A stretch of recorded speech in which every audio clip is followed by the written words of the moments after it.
तक बैंकर का मसला है वो उड़ी के लोगों की दलीलें मान रही है और उड़ी के लोगों का हक भी बनता है। जब हिंदुस्तान और पाकिस्तान के दरमियान कभी भी कशीदगी होती है और गोलाबारी होती है तो हमारे जो बॉर्डर के एरिए हैं वो मुतासर होते हैं और बहुत ज़्यादा नुकसान होते हैं, लोगों के मकान जल जाते हैं, यहाँ पर कैजुअल्टी हो जाती हैं।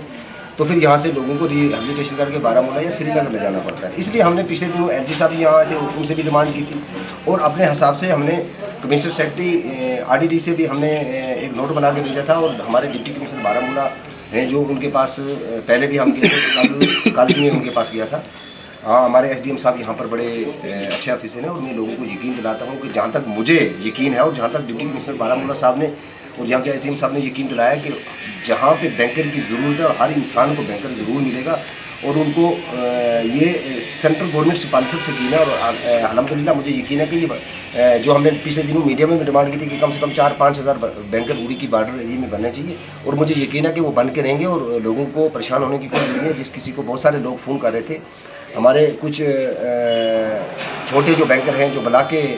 आरडीडी डिपार्टमेंट ब्लॉक के थ्रू दे रहे हैं और बाकी आरएनबी के थ्रू कोई कम्युनिटी बैंक 600-715 बड़े जिसमें 50-50 30-30 लोगों का होगा, उसके लिए प्रोसेस चल रहा है। गांव के अंदर जो गांव के जिम्मेदार लोग हैं, चाहे नंबरदार हैं या गांव के लोग हैं, ग्राम सभा हो रही हैं, वहाँ पर लिस्टें बन रही हैं। अगर किसी को कोई एतराज़ होगा तो उसके लिए हम यहाँ ही हैं। अगर किसी के साथ बेइंसाफ़ी होगी उसके लिए हम लोगों के साथ खड़े हैं और इंशाल्लाह जिसकी जहाँ ज़रूरत होगी ग्राउंड लेवल पर जाके उनको दे के वहाँ पर उनको बैंकर ज़रूर मिलेगा इंशाल्लाह।